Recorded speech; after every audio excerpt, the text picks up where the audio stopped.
Now I'm going to start with illustration 12. Illustration 12, before we start with the sum, I would like to tell what is the additional data which has been provided here. Now here, as the mission, we have an entire space which has been utilized, entire space or entire plant which has been given for manufacturing a product. But here, the mission occupies only 1/4 of the total area of the shop. It occupies only 1/4 of the total area of the shop, not the entire shop. Second one is, the supervisor is expected to devote 1/5 of the time for supervising the mission.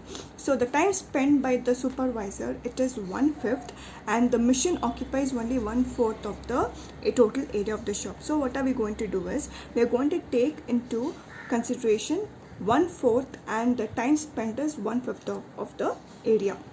Now before I would like to start, I would like to show the calculation on the sum. First and the foremost, depreciation. Depreciation, here they are given cost of a mission 1,60,000, installation charges 25,000, and estimated scrap value for the expiry of its life, it is 15 years. It is 15 years. So 1,60,000 cost of a mission plus installation charges 25,000 minus scrap value which is given as 10,000, but here given the life of the mission, it is 15 years. So life of the mission is 15 years. Now when you see another thing, estimated working hours per annum, it is 2,400. Estimated working hours per annum, it is given as 2,400. Setting up time, they are given setting up time is 400. Mission maintenance, which is given as productive purpose, which is already included under estimated working per annum, which we do not calculate. But what we are supposed to deduct here? We are supposed to deduct setting up time. Setting up time, if they have not mentioned as productive purpose, then it will be considered as unproductive. What are we going to do is, you are going to delete it. Setting up time, it is 400 hours. So 2,400, it is the estimated working hours per annum. We are going to delete, or we are going to subtract 400. So 2,000 is our effective hours per annum. So we have effective hours per annum, it is 2,000 hours. Now we are going to start with the sum. Standing charges, which is given as rent and rates for the shop per month, but we are going to take into consideration per annum. Rent and rates for the shop per month, it is 1,500. 1,500 into it is given as per month 12 into, I have told that I am going to pay rent for the space which is occupied by a mission, into 1 divided by 4. I get 4,500. I am going to pay only 4,500 as a rent. Next one is general lighting for the shop per month, it is 1,000.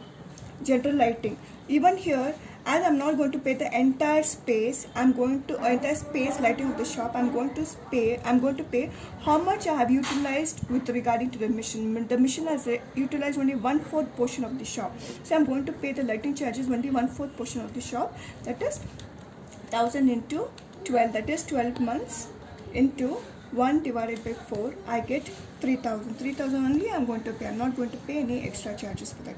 Next one is insurance premium for the mission per annum, which is already directly given to 1,200. Next one is power consumption will not come. Rate of power per units. Next one is estimated. This will also not come. Mission maintenance also has been done. Now next one is shop supervisory salary per month. Shop supervisory salary per month is also, which I am going to convert that into per annum. Shop supervisory per month salary, it is 1,000 per month. So 1,000 into 12 into how much the time which is been devoted by the shop supervisor.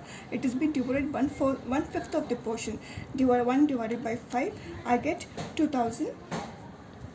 Sorry, it is 1,000 into 12 into 1 divided by 5 into how much is the mission occupied space. The mission is occupying 1/4 of the portion. Even this one we have to add.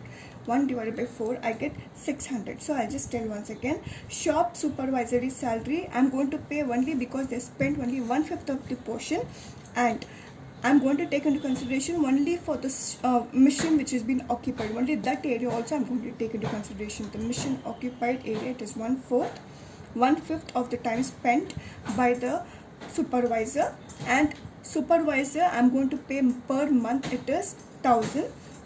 So 1000 into 12 into 1 divided by 5 into 1 divided by 4, I get 600 is the amount which I'm going to pay to the supervisor, the shop supervisor.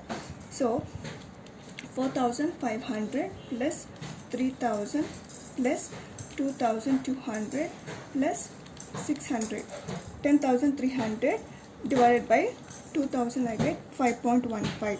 Next one is running charges. Running charges, the first one is depreciation, which I've already calculated depreciation. So how many years I have? 15 years. What is the effective working hours? It is 2000 hours. So 1,60,000 plus 25,000 installation minus scrap divided by 15 years into 2000 is the effective working per annum. I get 5.83. Next one, repair and maintenance. Repair and maintenance, how much they have given? Repair and maintenance, they are given as 2000. How much is the effective working hours? It is 2000. So I get 1. So always whenever you are going to calculate repair, you are going to calculate repair as per the amount given in the sum. Always you have to divide by effective working hours. Then only you are going to get the amount for repair and maintenance. Next one is power. So here we have a calculation for power. Now here power consumption, it is 20 units per hour. I am manufacturing a product. I am consuming power which is I am consuming 20 units per hour. The power consumption is 20 units per hour for an hour. That is 1 hour I am going to spend 20 units of the power which I am going to consume. Next one, they have asked rate of power for 100 units, how much? They have asked rate of power for 100 units, how much is it? What are we going to do is rate for 100 for 1 hour, it is 20 units I'm going to consume. Power rate consumption for 1 hour, it is 20 units. For 100 units, it has been given as 25 in the sum. Now calculation, it is 20 units. If I'm going to calculate 20 units into 25 divided by 100, because I'm going to consume 100 units. 25 divided by 100, I get 5.